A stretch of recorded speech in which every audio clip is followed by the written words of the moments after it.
forced to do so. Thanks, Senator Walsh. Yes, please. Okay, Deputy by Barrett. Ambassador, I will say frankly, I'm one of the people who thinks you should be expelled from this country, and I believe that that's nothing to do with you personally. It's to do with the policies of your state. And I think, along with Desmond Tutu, that the time for treating you as a normal state is over, because you're not behaving as a normal state. And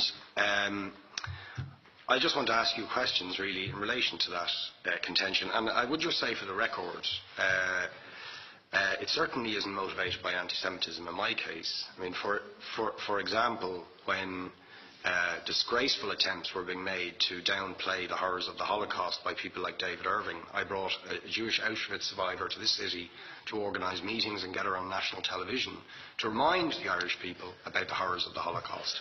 And I would do so again if anybody tried to downplay the horrors of what were done to the Jewish people. But it is precisely because I'm opposed to racism that I oppose what your state is doing and what it stands for.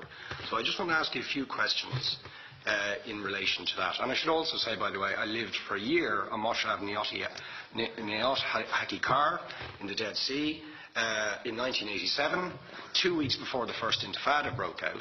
That leads me to my first question. You have tried to cover over what you have done, the killings of innocent people in Gaza on 3 separate occasions over recent years, the seizure of Palestinian land and so on, by attacking Hamas. Now, why don't you just admit that Hamas didn't exist when the first Intifada took place? They didn't set up an armed wing until the early 1990s. And that there was a reason that PLO were in Tunis at the time, exiled, effectively not present. But the ordinary Palestinians rose up because you denied them basic rights. I lived there. It was apartheid. It was racism. It was endemic. It was rotten. Absolutely, I was shocked within weeks of living there to see how you treated Palestinian people.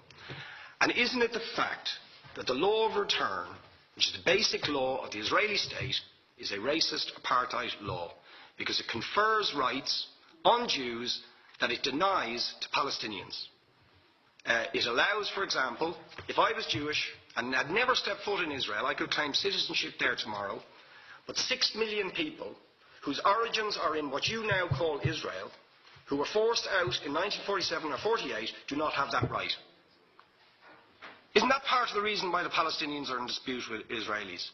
Because you deny them the right to return to their homes and to their land and to their villages, and that they have a legitimate claim, even under international law, to return, but you deny them that right. Why do you deny them that right? And why do you give that right to other people who have no connection whatsoever with the land, whether you call it Israel or whether you call it Palestine? Why do you continue to seize land, if you're serious about Oslo and the two-state solution? Why do you continue to seize land, which under that agreement is land designated to be Palestinian land? 500,000 people, most of which has taken place since Oslo. You allow that to happen. Why do you allow it to happen if you're serious about giving this land to the Palestinians? It's absolutely extraordinary. And it just, are you not just taking us, Ambassador, for idiots? That you can say with a straight face, we're serious about peace, but while we're serious about peace, we're going to seize Palestinian land. And you expect the Palestinians to just sit back and do nothing about that.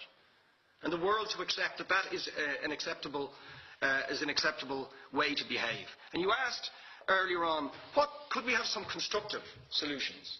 Now you know what the Palestinian people have been asking for. Far less even than some people would ask for. Because I believe the whole apartheid system should be dismantled. But what they've asked for is to lift the siege of Gaza. Just to lift the siege of Gaza. Let them have an airport. Let them have ports.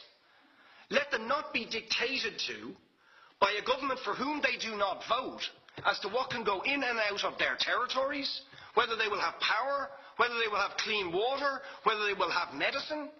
What makes you think you're allowed to have nuclear weapons and the 4th biggest army in the world and visit destruction on the people of Gaza, but they have no right defend themselves. They have no territorial sovereignty over that land. Would you ask questions, please? How do you justify that? Yeah. All right. How do you justify those double standards? And very lastly, Ambassador,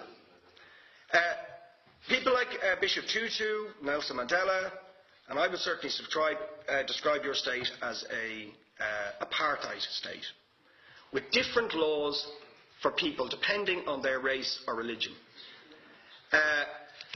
Now, isn't that just the case that, for example, at checkpoints going into the West Bank, there's a channel if you're Israeli or European, and there's a channel if you're Arab?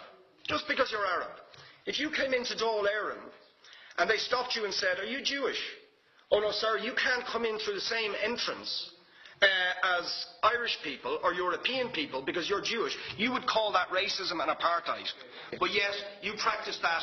You practice that with your checkpoints and your military barriers and your apartheid wall. How can you justify that? All right, thank you.